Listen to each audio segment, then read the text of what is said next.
For over 50 years, people have relied on Village Green Apothecary to give them individualized nutrition, pharmacy, and healthy living products. Village Green provides you with the kind of personalized help and attention that mass market pharmacies have long ago forgotten. You can depend on us for knowledge, experience, product selection, customer service, and a smile. Visit Village Green in Bethesda at 5415 West Cedar Lane or call us at 301-530-0800 or go to our website at myvillagegreen.com. We're here to help you. Welcome, listeners, to the Essentials of Healthy Living on 1500 AM. We're brought to you by Village Green Apothecary, located at 5415 West Cedar Lane in Bethesda, Maryland.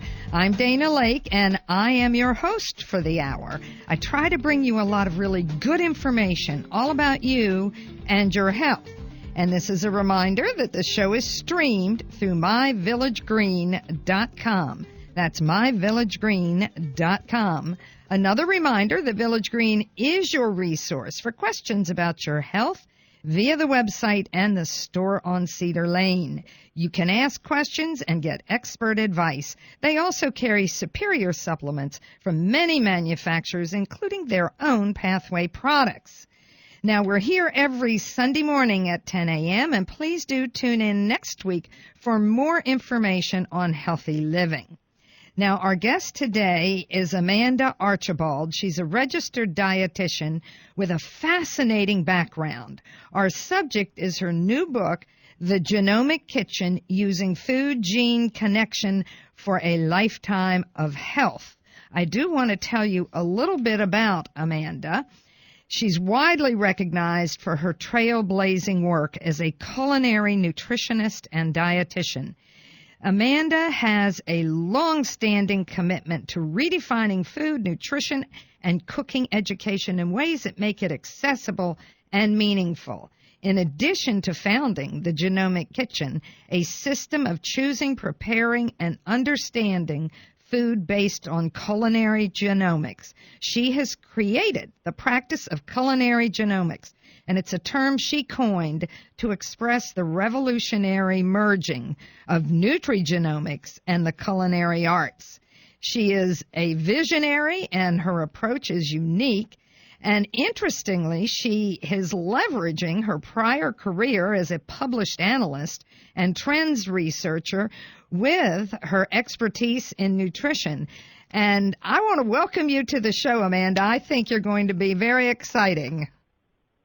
Thank you so much. I'm so glad to be back. And talking to you, too. Well, you've got a lot of information to share. Start with some basic information, how you got interested, so that our listeners have more background on what you're doing and why it's so important. So how I got interested in nutrition and how I got into this whole field of culinary genomics. Is that where you want me to head? Yes, yes. Sure. So I grew up in Europe, and probably a few more words. People say, ooh, I think she's from England. Correct. I did grow up in Europe, and my relationship to food, as you probably know, or anyone who has traveled to Europe, is so food is a very central part of our lives. As my mother will say, no sooner do we sit down to lunch and we talk about what's for dinner. So about 35 years ago, I was fortunate enough to come to the United States and take up residency here. And we ended up living in way upstate New York. So I thought I was going to New York City. Nope, 6 hours north to the Canadian border. Wow. And at that time, yeah, so if you know that area, it's a Thousand Island area. It's beautiful, extremely rural.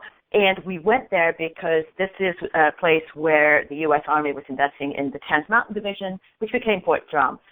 Fast forward to my experience there was fascinating, but for the first time in my life, I had never observed a relationship between poverty and poor health outcomes. I came from Europe and everything wasn't perfect, for sure, but it was front and center to me, like, wait a minute here. How come people are just suffering such poor health outcomes in this part of the country? That really got me to go back to school, go back to university, and study nutrition, get a degree in nutrition science. And the part from Europe comes in because even though I had an expertise in translating nutrition science. What was missing to me was the excitement about food. And as I always say, nutrition advice without culinary translation is just advice.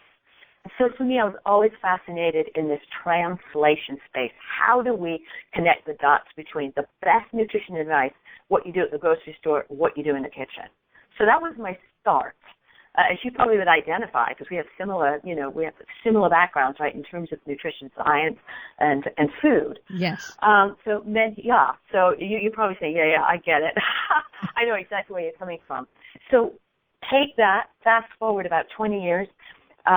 In those 20 years, we had the birth of the Human Genome Project, where we basically mapped human genes, and we started to download our understanding of which genes in the human body does what, how they influence different biochemical pathways or our innate circuitry that makes us human.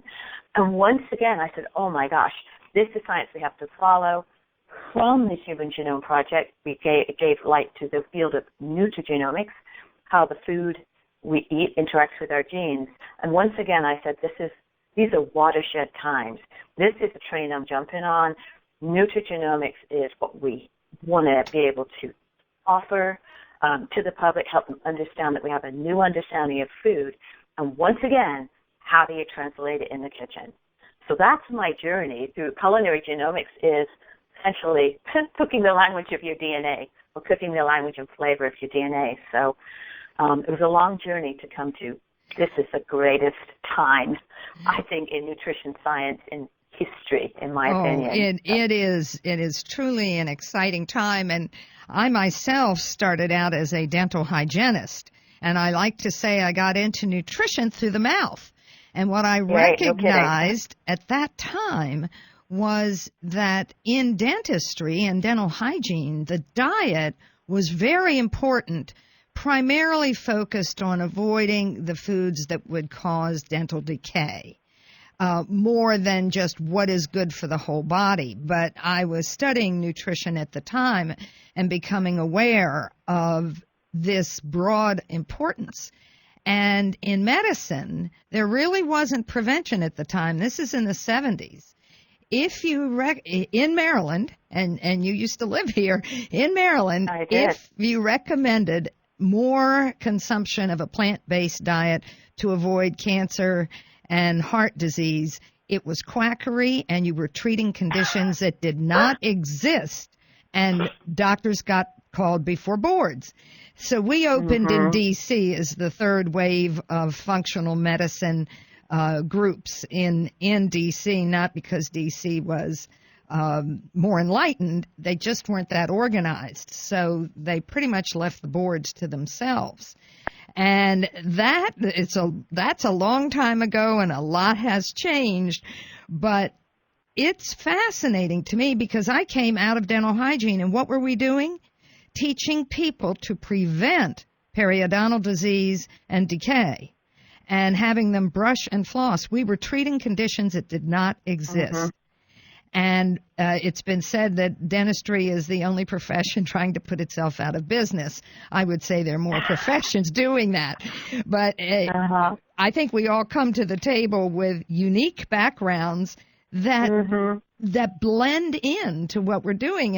And your analytical, your research background is very interesting. So no wonder you came up with this wonderful idea. So tell us more about what it is you do and the terms you've coined.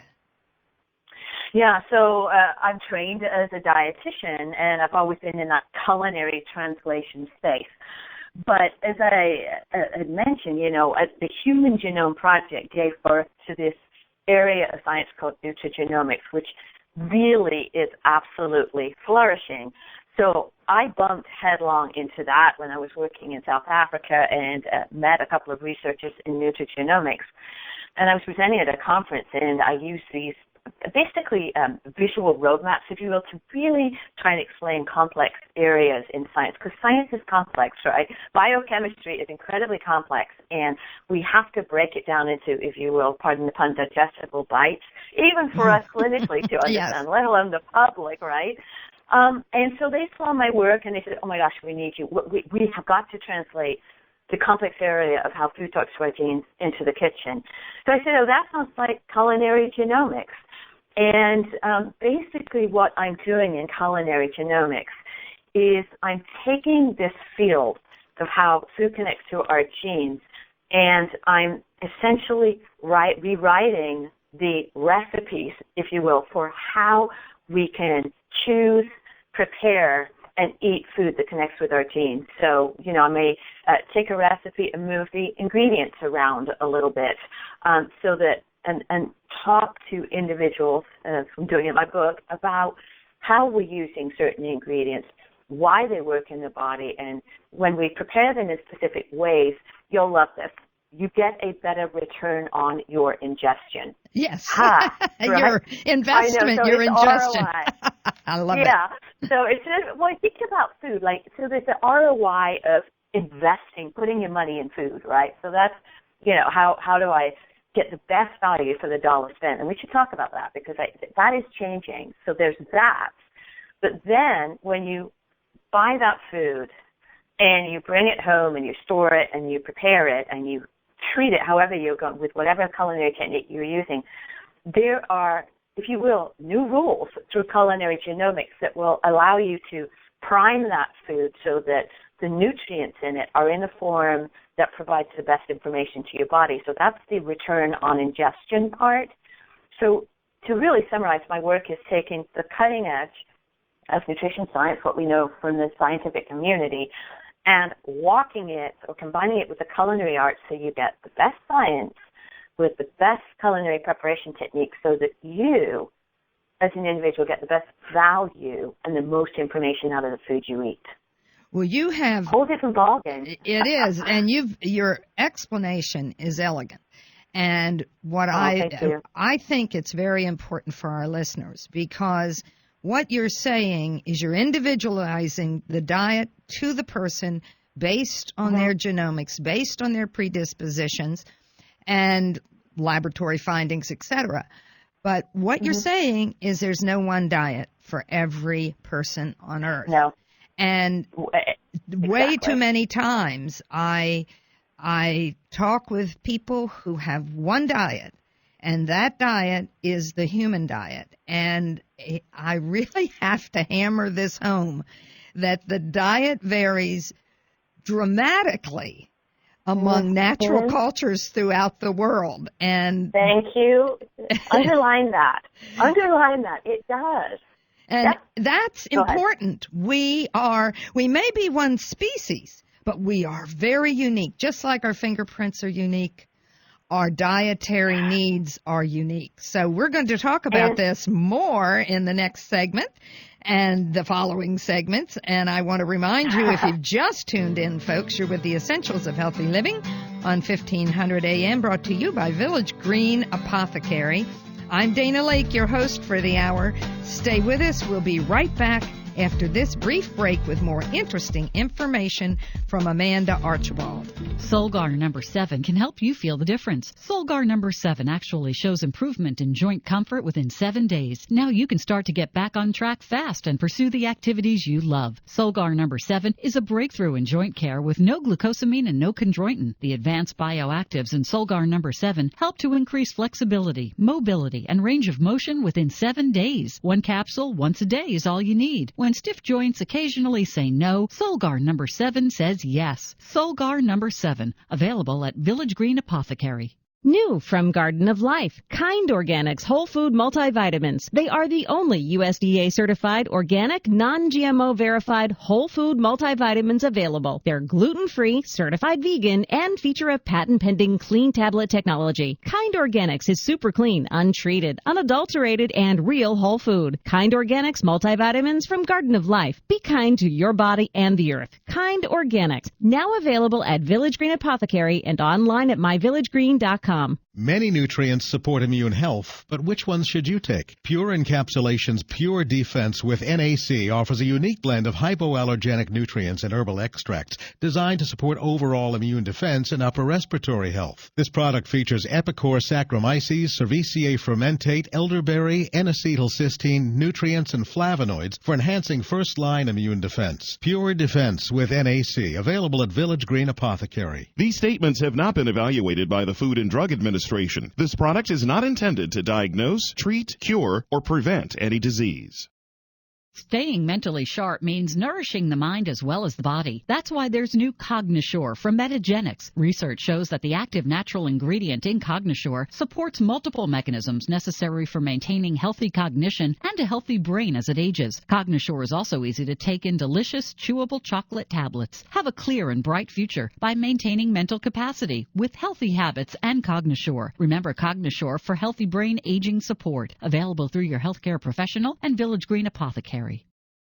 I'm Mark Isaacson, owner of Village Green Apothecary in Bethesda, the most unique pharmacy in the country. You are unique, and at Village Green, we treat you this way. At Village Green, our passion is personalization and getting the root cause of health conditions, guidance on foods, nutrients, and pharmaceuticals to empower you with personalized recommendations just for you. For over 50 years, customers have depended on advice from our expert team of pharmacists and clinical nutritionists. Visit Village Green in Bethesda or online at myvillagegreen.com. Welcome back, listeners, to the second segment of the Essentials of Healthy Living on 1500 AM. I'm Dana Laake, your host for the hour, and we're brought to you by Village Green Apothecary. And a reminder that Village Green is your resource for questions you have and for advice about supplements, and they do carry superior supplements from many manufacturers, including their own Pathway products. Now, we're here every Sunday morning. I'll be with you again next Sunday, and we'll talk about healthy living. Today, our guest is Amanda Archibald, registered dietitian. Our subject is her new book, The Genomic Kitchen, Using Food Gene Connection for a Lifetime of Health. And you gave us your background, your unique background, how you came into this. And you laid the groundwork for the next phase of our discussion is how do genes influence diet and what's good for the general public and what's good individually. How do we differentiate? Yeah, so let me jump in on this. So you mentioned my book, and the reason I wrote it is to introduce individuals like you as a listener to this new conversation in food. And the new conversation about food is the one that connects to our genes, where our genes are essentially the master directors of the traffic in our body. They're the master users of information from food. So that's why I wrote the book. But the important point is to differentiate between how food impacts us at an individual level versus general guidance, and I think that's important. So when we look at genes, or human genes, pretty much our genes all operate the same way, so we all share the same genes. What differentiates us are these variants that we call single nucleotide polymorphisms. They define our traits. They explain why some of us have blue eyes and some have brown, long hair, long kinky, curly hair or straight hair. It doesn't matter what hair you have, you always want somebody else's, right? So, that's the truth. But, right? But yes. Those variants also explain why somebody in your family develops diabetes, but you don't. It could be your sibling and you, and yet you live the same life, run the same races, eat about the same, but there's something different about the biochemistry. Regardless of our differences, our genes respond to food pretty much the same way. What differentiates us at a food level is how much of a specific nutrient you may need versus somebody else.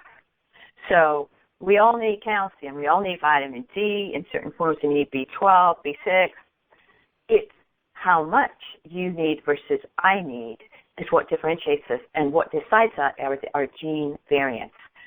So if you will, from a public health general guidance perspective, the book I wrote was to bring this knowledge, this new knowledge of nutrigenomics and what you do in the kitchen into your house, into your household, into the grocery store, so that you can take advantage of the science, which I think is really important, because it's not a new science, it's an extension of what we know from the Human Genome Project. And by embracing the science, we're basically putting on the table the cutting edge of what we know in nutrigenomics.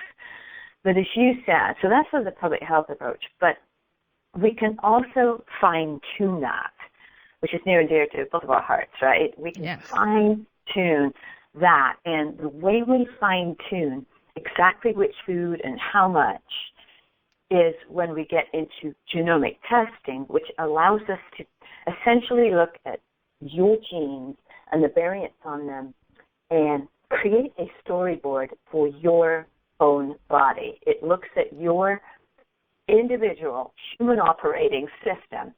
And when we look at that, we're able to fine-tune those kind of edges, the rough edges of your, quote, diet, to make sure you are really targeting foods that give you nutrients to improve the efficiency of how you operate as a human.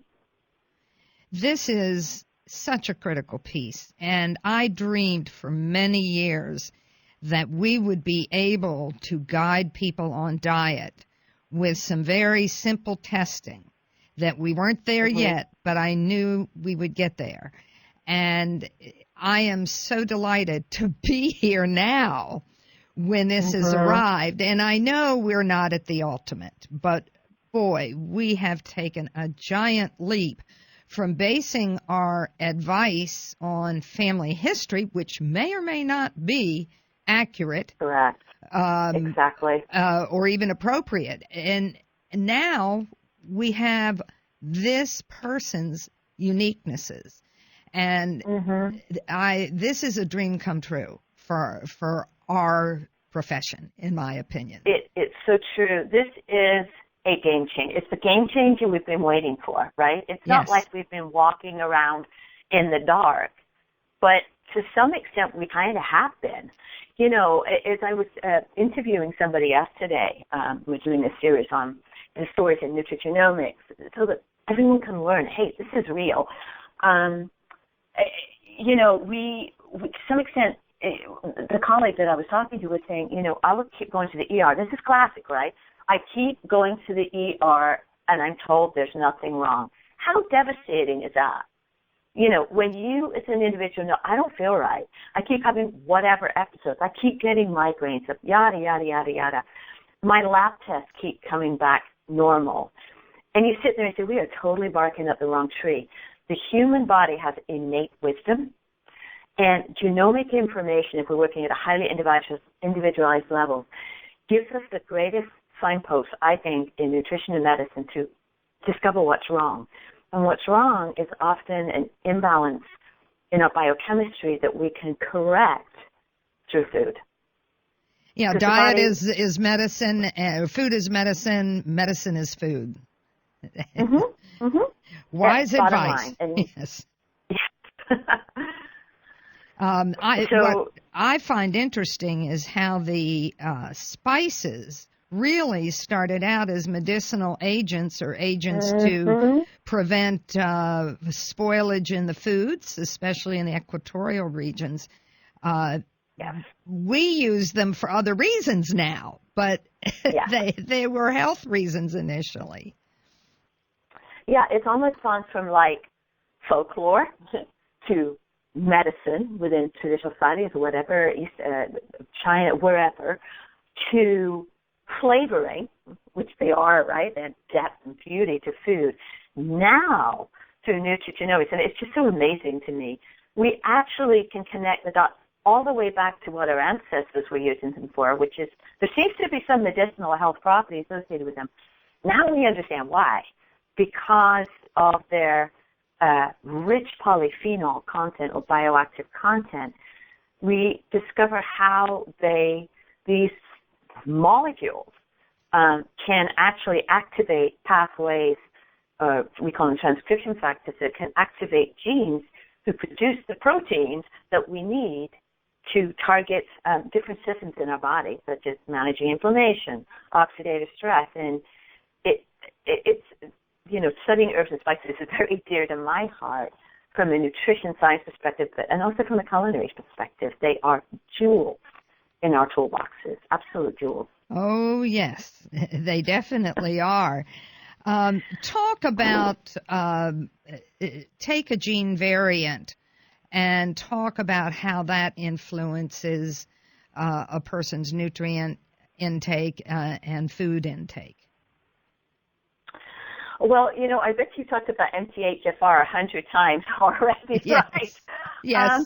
But a lot. But, let's talk about that, because I know that's an area of your expertise, too, because I think it's important to talk about this one gene variant that people talk about a lot.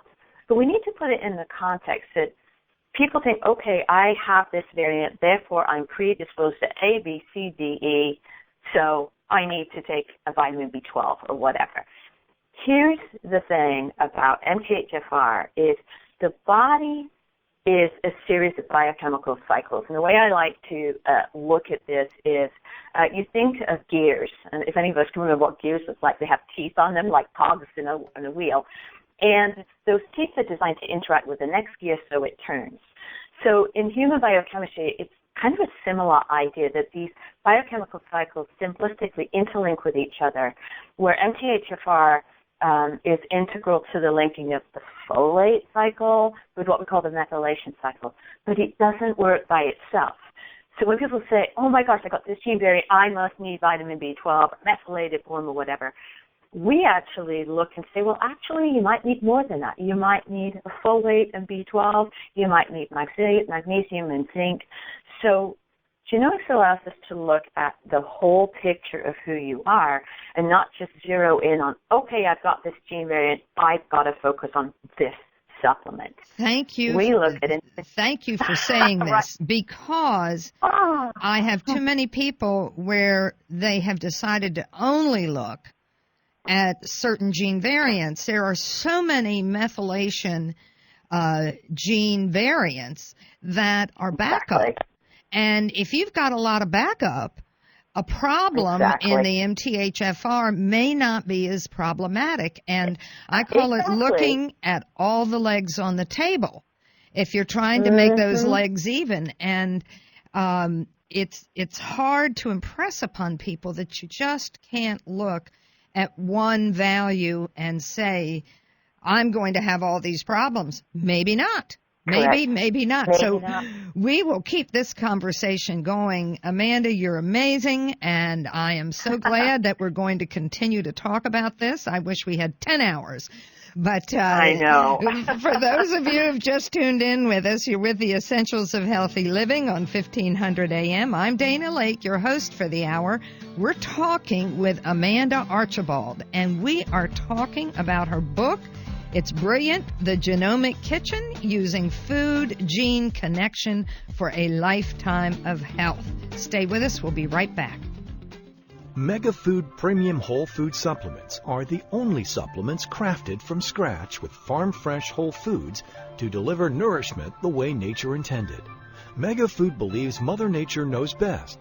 They select only fresh whole food, harvested at the peak of ripeness, handle it gently and with care to deliver its vital essence to you in every bottle. Mega Food, from farm to tablet. Our name is our promise. For more information, visit us online at megafood.com. Do you have unique needs that a mass market pharmacy can't meet? Village Green Apothecary can help. Maybe your doctor prescribed a special compounded formula, or you have concerns about allergies or dietary supplements. Our expert team includes pharmacists, nutritionists, clinical herbalists, and naturopaths who can offer you advice on nutritional products and personalized healthy living plans. We also offer specialized lab and micronutrient testing to our customers. Visit Village Green in Bethesda at 5415 West Cedar Lane. Call us at 301-530-0800 or go to our website at myvillagegreen.com. All over the world, people are beginning to discover fish oil is one of the best secrets for unlocking great health. Thousands of studies have shown the amazing effects of these powerful omega-3s for heart health. Plus, fish oils have even been shown to balance moods and lessen anxiety. With exceptional taste, unrivaled freshness, and unsurpassed purity, Nordic Naturals is the easy way to get your omega-3s every day. To learn more, visit Village Green Apothecary or visit NordicNaturals.com. Nordic Naturals,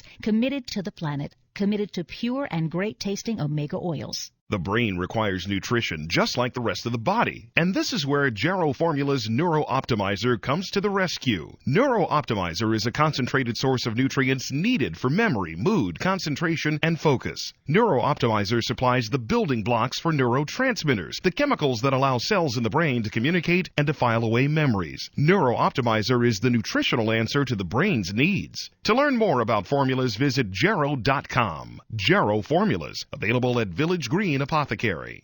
Hi, I'm Gail Isaacson, owner of Village Green Apothecary, where we've been specializing in meeting your unique healthcare needs for over 50 years. Our passion is helping you to get to your root cause of health conditions. At Village Green Apothecary, our expert team of pharmacists and clinical nutritionists offer guidance on diet, nutrients, and pharmaceuticals to empower you with personalized recommendations just for you. Plus, we offer lab testing and nutritional consultations to optimize your health plan. Visit Village Green Apothecary in Bethesda or online at myvillagegreen.com. Welcome back, listeners, to the third segment of the Essentials of Healthy Living on 1500 AM, brought to you by Village Green Apothecary at 5415 West Cedar Lane in Bethesda, Maryland. And I'm your host for the hour. I'm Dana Laake, and our guest today is Amanda Archibald. She's a registered dietitian, and way beyond that, has a background that's enabled her to come to the table with really breaking news and important changes in the way we look at diet and nutrition. And our subject is her book, The Genomic Kitchen, Using Food, Gene Connection for a Lifetime of Health. So let's go a little bit further into the gene connection, and we mentioned MTHFR. Expand our knowledge on that, please. Yeah, I'm going to. Let's get, because this is an area of interest I know for you too. So let's go into the cycle not behind it, the sort of upstream from MTHFR, and then I want to jump into another gene because it's very, very insightful in how we understand which food to eat and why. So feeding into MTHFR, it resides in the folate cycle, right, Dana? That's where it sits. But upstream from it is folate. In other words, folate is critical, and how it's metabolized is essential. So in other words, we have to have enough form that the body can use, because what folate's doing is giving these important methyl groups over to homocysteine, and it requires B12 to do that. So, there's lots of moving parts. But one of the things that can gum up the availability of folate to do its work is how you get it. And the best form of folate that you can eat is going to be in the whole food form. So that's why we talk about your leafy greens, because your body doesn't have to work so hard to extract folate in the form, in what I call the user-friendly body form, when you're eating it from food. What gums up the work is if you're eating a bunch of food that's been fortified with folic acid, which goes back decades, I think, in public health as to why we were fortifying products with folic acid. It had a reason at the time, but now I don't think we need to have fortified foods. Folic acid can gum up the works of how we can get folate in the right form for the body to use. So if you go through the cupboards or pantry at all and you start looking, usually it's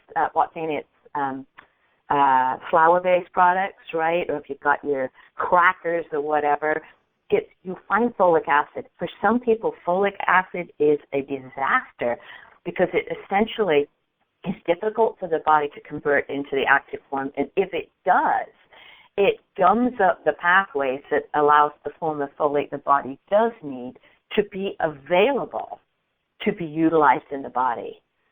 Would you say that's fair? That's a description of what's happening. It is. It interferes. interferes with the receptors. So it does. In other words, it docks on to the receptors so that folate in the form the body really wants to utilize can't get where it needs to in your body, so the body can do its work. So when we're talking about MTHFR, nutritionally, we're looking way upstream. It's like, well, how do we get folate in the form it needs to be so it can do its job and gets passed around the body, producing these methyl groups. So we're kind of making science simple here. So that's MTHFR, but there's another gene that I think puts genomics really front and center. Do we have time to chat about that one? Yes. The FADS1 gene? Yes. Okay. So another gene, FADS1, FADS1, it kind of works in conjunction with FADS2. So many of you know about omega-3 fatty acids. So these are these polyunsaturated fats that the body cannot make. It can't make omega-6 either. So we have to get these from our diet. There's a reason why we talk about eating seafood for those of you who do. Great. And for those of you who don't, listen in. Because the user-friendly form for the human body, I call it the body-friendly, ready-to-use form of the omega-3 fatty acid, it's going to be in the EPA and DHA form, which is why you see that on supplements. So if you eat seafood, particularly fatty seafood and even things like sardines, anchovies, salmon, tuna, etc., you're already getting the information for the omega-3 fats in the form the body can utilize, which is what you want because these are critical molecules, particularly in mitigating inflammation, turning off genes that cause inflammation. That's their job. It's not to cause it, it's to incite an inflammatory response. So you want to have these molecules in the right form. Some of you also know that, we can find, quote, omega-3 fats in things like walnuts is one, maybe flaxseed. The truth is they're in a precursor form, the alpha-linolenic form, which has to be converted by the body into its active EPA, DHA, DPA forms. For about 20% of us, we see this clinically, we have a gene variant that makes that conversion from the alpha-linolenic form to the active form very, very inefficient, which means that potentially if you're only eating omega-3s from the plant sources, you could be actually doing your body a disservice because it desperately needs the active forms, and yet you're not able to secure the flow of the omega-3 fat to the active form because you have gene variants that slow it down, in some cases significantly. This is the power of genomic information where we're literally able to unzip your DNA, if you will, and look and see whether you're one of those persons who may actually need to pay a little bit more attention to omega-3 fats in your diet or potentially need a supplement. This doesn't show up if you're guessing what's wrong, right? No, this is fascinating. And it's what you're talking about is what I call how you make a stew of nutrients, meaning you take those foods and you put components in those foods that blend the nutrients that you need, and you get your synergism with foods and with nutrients. This is just brilliant. I like it, and I want everybody else to love it because you know what? It's available. This is the new recipe for how to choose the foods that benefit your health and how to cook them. Bottom line. And tell people about your website while we're talking about it because I want them to access information from you. Yeah, go over there. So it's genomickitchen.com, genomic with a G, right? So genomickitchen.com. And I designed the website very specifically, almost as a portal of exploration. So if you go to the website, you can do the simple things like read our blogs, sign up for the newsletter, and of course we'll interact with you. But we've offered sort of a deeper learning experience when you engage with us. So, read something, read my book. If you want to read the book, do that. If you want to take a simple course that gets you the nuts and bolts of what I'm talking about, there's a Genomic Kitchen Express course. If you're a nerd like me and you want to dive really deep, we've got a more advanced course. Now we have a culinary course that's coming out next year, how to cook. It's the Genomic Kitchen cooking course. And then, the furthest experience that we're offering is if you are a person, you want to explore your own DNA story, we offer that option too. So it's take baby steps or take a deep dive. That's what we're offering. And people may start out with a baby step, and exactly. expand and decide they want more. Exactly. You have a lot to offer on that site. Thank you. So keep talking. Do you want to talk about some other gene variant interactions in the diet? Actually, what I want to talk about is let's talk about cooking. Because that's dear to both of our hearts, right? Let's talk about cooking. So why is culinary genomics different from regular cooking? Well, first of all, I'm happy for anyone who's cooking, because when you can control the food that goes into your body, you control your health. When you outsource that because you're eating out all the time, you can't control your health in the same way. So what we do in the Genomic Kitchen is we teach you to look at the grocery store and the kitchen in a different way. So you heard me say earlier that, if you've only got $100 to spend, what foods you're going to spend it on. And what I will tell you there is, if many of us have limited budgets for food, but there are things that need to go in your grocery cart and in your mouth every day if you can, or very regularly. And those foods are, you ready? The crucifers that we either love or we sneak by in the grocery store. I'm like, ooh, because some people have a gene variant where crucifers taste really earthy and pungent, and some people would say bitter, right? It has 2R38 genes, and you have it, you may have it, your kids have it, and they're not kidding when they tell you, I can't stand Brussels sprouts. So there are workarounds with that, but crucifers need to be on your plate every day if you can. So things, not necessarily Brussels sprouts and kale, but any of your radishes, watercress, arugula, horseradish, wasabi, turnips, what else are there? Kohlrabi, it's enormous. It's a huge family. Why are these important, and what do we do with them in the kitchen? So there's a little bit of magic that happens. So if you take your kale or any of these crucifers, let's take a radish, because people like radish, a daikon radish, pretty acceptable for most people's palates. When we cut or grate the daikon radish, a little bit of chemistry takes place, and the chemistry is we're taking a component or molecule, a family molecule called glucosinolate, in the radish or in the crucifer, and when we grate or we break the cell surface by grating or cutting or even chewing, we activate an enzyme called myrosinase. So myrosinase interacts with glucosinolate, and we produce one of the most powerful compounds or molecules that the human body can ever know, which is called sulforaphane. Right. So crucifers are not right. Crucifers are not sulforaphane is not resident in the crucifers. We have to create it. We do that in the kitchen, right? What does sulforaphane do for the body?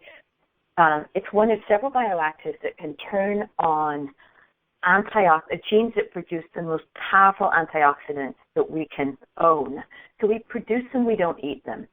Sulforaphane, basically, if you want to know the science, activates a pathway called NRF2. I call it the fire hose pathway. That then, in turn, nudges genes to produce these powerful antioxidants that are like a fire hose in the cell. So can you see that this is the beauty of nutrigenomics. When we want to target a system like inflammation or producing antioxidants, we can go all the way back to asking the question, which pathway do we want to light up? And we then go to food and say, this food contains this information that lights up that pathway to produce this outcome. Let's do this. This is too important, and we need to cover it more thoroughly in the next segment. If you've just tuned in, folks, you're with the Essentials of Healthy Living. I'm Dana Laake, your host, and we're having a wonderful conversation with Amanda Archibald, registered dietitian. We're talking about her concept and her book, The Genomic Kitchen, Using Food-Gene Connection for a Lifetime of Health. We'll be right back after this break. Solgar number 7 can help you feel the difference. Solgar number 7 actually shows improvement in joint comfort within 7 days. Now you can start to get back on track fast and pursue the activities you love. Solgar number 7 is a breakthrough in joint care with no glucosamine and no chondroitin. The advanced bioactives in Solgar number 7 help to increase flexibility, mobility, and range of motion within 7 days. One capsule once a day is all you need. When stiff joints occasionally say no, Solgar number 7 says yes. Solgar number 7, available at Village Green Apothecary. New from Garden of Life, Kind Organics multivitamins. That's right, certified organic, made with the highest quality standards, uncooked, untreated, unadulterated, non-GMO certified, vegan, and gluten-free. Kind Organics multivitamins from Garden of Life. Be kind to your body and the earth. Kind Organics. Now available at Village Green Apothecary and online at myvillagegreen.com. Some things are hard to stomach, and life doesn't stop for occasional immune challenges or intestinal distress. Probilardi from Metagenics offers a new, targeted probiotic approach for intestinal support. Help maintain control while traveling or as a follow-up to antibiotic therapy to support intestinal flora for healthy intestinal function. Probilardi provides ID-certified probiotic strains suggested by research to enhance certain aspects of immune function, in addition to promoting a healthy balance of intestinal microflora. Probilardi is the go-to probiotic for patients on the go. Get it today. Available through your healthcare professional and Village Green Apothecary. Magnesium is needed for more than 30 chemical activations, from metabolizing food for energy to muscle contraction. Although it plays a massive role in the body, it's also one of the most common nutrient deficiencies. Pure Encapsulations Magnesium Glycinate offers a highly absorbable and gentle form of this important nutrient, free from artificial ingredients, gluten, and GMOs. This product is available at Village Green Apothecary or online at myvillagegreen.com. These statements have not been evaluated by the Food and Drug Administration. These products are not intended to diagnose, treat, cure, or prevent any disease. Have you ever wondered why the cold and flu season occurs in the fall and winter months? One theory is because of a decrease in sun exposure, our bodies don't make enough vitamin D, which is essential to proper immune function. That's why medical experts recommend supplementing with vitamin D. Thorne Research's vitamin D products are made from pure vitamin D with no preservatives or unnecessary ingredients added. Support your immune system with Thorne's vitamin D1000 and D5000. These and other immune-supporting formulas are always available at Village Green. Welcome, listeners, to today's final segment of the Essentials of Healthy Living on 1500 AM, brought to you by Village Green Apothecary at 5415 West Cedar Lane in Bethesda, Maryland.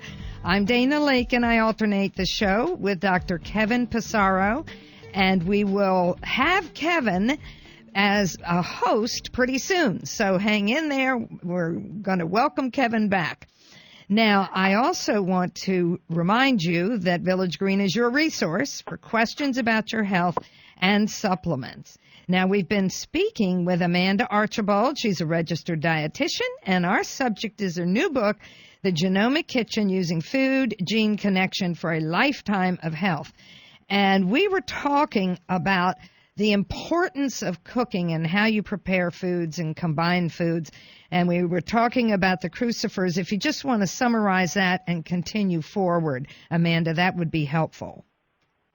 Yeah, so we were talking about how crucifers are an example of a food that we can use once we know what we want to target in the body, such as managing inflammation, oxidative stress, maybe supporting the production of those essential neurotransmitters so that you can sleep or you reduce anxiety, etc. Once we understand the target in the body, we can connect it to food. So crucifers are a source that we create. The bioactive sulforaphane in crucifers, sulforaphane ignites these genes that can produce antioxidants that are like a fire hose. So this is important to understand because, you know, we've, even in our training, it's like, okay, antioxidants, vitamins A, C, E, you get them in food. There's a difference between the antioxidants you find in food in terms of their efficiency or effectiveness versus the ones that we light up, we force the body to produce. So think of, they're both important. Those systems work together, dietary derived and the ones we produce. So we call that exogenous and endogenous, and that they both help manage these troublesome free radicals that can cause a lot of tissue and cellular damage. They both work together. Think of the ones from your diet as being a teacup of water and a fire, and the ones that you can induce your body to produce are like a fire hose. You want both. But crucifers are so integral to the fire hose. If you're in the grocery store and you want to look for other high-value return on ingestion products, again, in the produce department, go for what we call the allium family. So your garlics, leeks, chives, onions. Also, I'm thinking radishes, and the leaves of the radishes, capers, and fennel are potent sources of a bioactive quercetin. Quercetin can also ignite that fire hose system. We call it the NRF2 pathway. But they can also tamp down a very pro-inflammatory gene called NF-kappa B, and there's another one called TNF-alpha. So from genomics, we know how what these genes do and how they operate. Applying nutrition to genomics allows us to understand which foods to target that gene for what the outcome is. So when we're looking at trying to reduce inflammation, we use quercetin from food sources first, and we also use those critical DHA molecule that comes from the omega-3 fats. So it's from all this knowledge, we're actually able to put together an ingredient toolbox, right, or a grocery list. And that's what I did in the Genomic Kitchen in my book is I basically am talking about which foods and why, and then I organize them in a toolbox and unpack that toolbox so you understand the functionality of all those ingredients. So you're not just saying, oh, this is, quote, healthy for me. It is healthy, but now we're going to understand how it's healthy, what it's doing in your body, and importantly, if there's some culinary tips or tricks so that when you've invested in that food, you can extract the best information. Because food is money, and food is medicine, too. Yes, it is. And this is fascinating. In the time we have left, what else would you like to impart to our listeners? I think you've given us a lot of good information. Do you want to talk more about important foods to include? Actually, what I want to talk about is something you brought up, and hopefully we have enough time, is our origins are actually important to us. And you had mentioned that. So where you come from has its own, if you will, molecular signature. And I've seen this in my own life because my husband, we both grew up, I grew up in Europe. He's European by birth, but was adopted. So his genes are Greek in origin. Okay, so if you are from Greece, and some of you will be or have ancestors there, your relatives still living there, the way you live and the food you're exposed to is very different from the United States. So in working with him, he's worked through many years of migraines. When we finally started putting him on the track, looked at his genomics, and did some food sensitivity testing, what we were actually able to see, particularly on the food side, is the foods that he was very sensitive or reactive to are foods that would never have appeared on his table if he'd grown up in Greece. Wow. How about that? That's impressive. So, it was very impressive. So does that mean that your genes don't change? No, your genes can, if you will, acculturate. And most of us, they don't acculturate in one generation, but sometimes they do. That's probably beyond the context of where we can go today. But just know that where you come from can predispose you to how you may respond to foods in American society. And we kind of know that historically from, when Japanese came to live in America and Hawaii, we know that they developed kind of disease conditions as a result of living here versus if they stayed home, they would not have. So we've seen that time and time again in medicine. And genomics, I think, is a great platform to explain how and why. Oh, I was thinking of that example as you began speaking about it because it was an eye-opener that, they were better off in Japan. What's the difference? It's your genes react. They're based by the culture you live in, based by the foods that they've known innately for thousands of years. So we're not imagining that. And, the field of epigenetics actually really shows how the environment can change how our genes behave, which is really a lot of what's going on. But I think we carry in ourselves this innate wisdom as humans, but we carry, if you will, that ancestral signature, which explains a lot why we can't rapidly assimilate with a different food culture and why we can react to it.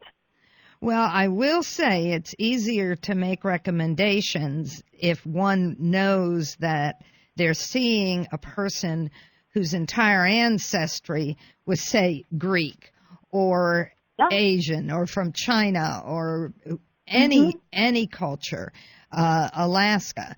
You've got thousands and thousands and thousands of years behind you supporting who you are, and those individuals were easy to deal with, but now we're blessed with such a mixture of individuals across the world, and that's exciting, but it's harder to say, what are your genetics, what ancestral qualities or traits do you carry in order to try to direct the diet in that healthier direction. And that's a challenge, but with genomics, with what you're doing, we're going to get some solutions. So, Amanda, do you have just 1 or 2 minutes of parting information for our listeners?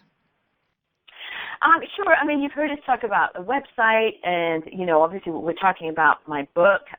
You can just grab that on Amazon in a digital or in the print version. Some of us still like the print, right? It's easier to read and turn the page and fold down the little parts that we want to go back to. But what I think my parting kind of sentences, if you will, of words are, look, we're in a new era in science and medicine. If you have the opportunity to, if you have the opportunity to explore your unique story as told by your genes, I encourage you to jump on it, particularly if you're not finding resolution with your health. That being said, to access the work that I've put out there, you don't have to have a DNA test.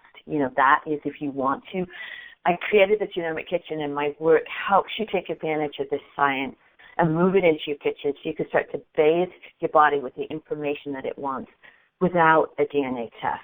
So I think that's an important point to make. You can move with the science at a pace and with the budget you have and take advantage of what we now know at the cutting edge. So I encourage you to do that. It is. Well, you're a true visionary, and what you've brought to the table is just amazing, pun intended. So thank you. Thank you for being with us, and I hope to have you back in the future because this is too important. We need to talk about this a lot more frequently. So thank you for being here. Thank you so much for inviting me. And I want to thank you, listeners, for joining us here on the Essentials of Healthy Living on 1500 AM. I want to remind you about a book written by Dr. Joseph Pizzorno, The Toxin Solution, How Hidden Poisons in the Air, Water, Food, and Products We Use Are Destroying Our Health and What We Can Do to Fix It. That's a long title, but it tells you what's in the book. And a reminder, you can access this show or any of the previous shows through myvillagegreen.com. That's myvillagegreen.com. And I like this saying, and I think it applies to Amanda. The meaning of life is to find your gift. The purpose of life is to give it away. And as our lives move forward, I am always reminded that every day is a new day, every minute a new minute, giving us so many opportunities to make positive health-enhancing choices.